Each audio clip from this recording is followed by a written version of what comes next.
Inumpisahan na ng Commission on Elections o COMELEC ang reconfiguration o reinstallation ng mga data servers sa Circuit Makati na gagamitin sa darating na BARM parliamentary elections sa October 13. Matatandaan na kamakailang na-postpone na ang naturang eleksyon na dapat ay kasabay ng national and local elections noong May 12. Ipinaliwanag naman ni Roderick Ilagan, head ng cybersecurity, kung bakit kailangang isagawa ang reconfiguration or ang reinstallation ng mga server kahit continuing procedure lamang ito ng na-reschedule na eleksyon. Kailangan yung reconfig kasi yung 2025 NLE natin nung May, meron siyang ibang, to simplify it, meron siyang event ID na tinatawag namin.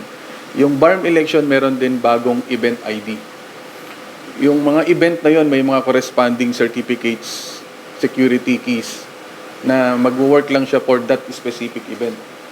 Ngayon, dahil nag-update na tayo ng event para sa BARM, mayroon na naman tayong bagong mga security keys. Yun yung mga kailangan natin i-update.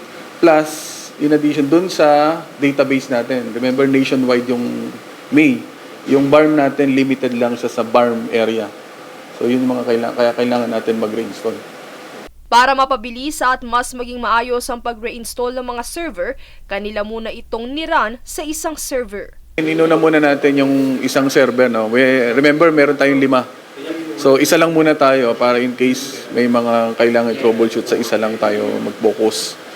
So right now, we're doing the database na. Ito, kaka-restart lang ng server ngayon after ma-run yung script ng installation. So after nito mag-reboot, yung 4 na application kanina na ni-reinstall din natin, magko-connect dito doon sa DB. Then makikita na natin yung CCS browser ng BARM election.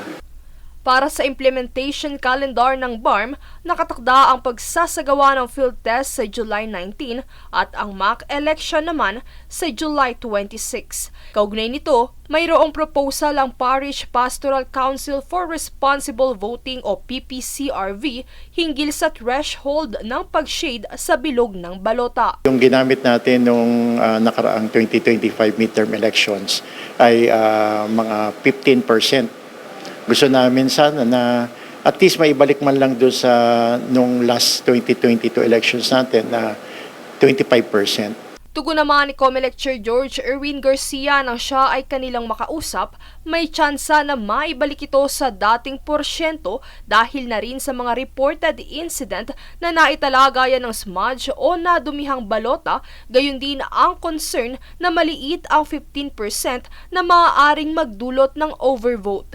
Ngunit ang posibilidad na ito ay hindi pa applicable sa darating na parliamentary election sa October dahil ito ay bahagi pa rin ng nakaraang eleksyon kung saan ito ay nabago lang ang petsa, kaya't susundin pa rin ang 15% threshold gaya ng nagdaang midterm polls. Princess Castro nag-uulat para sa Golden Nation Network.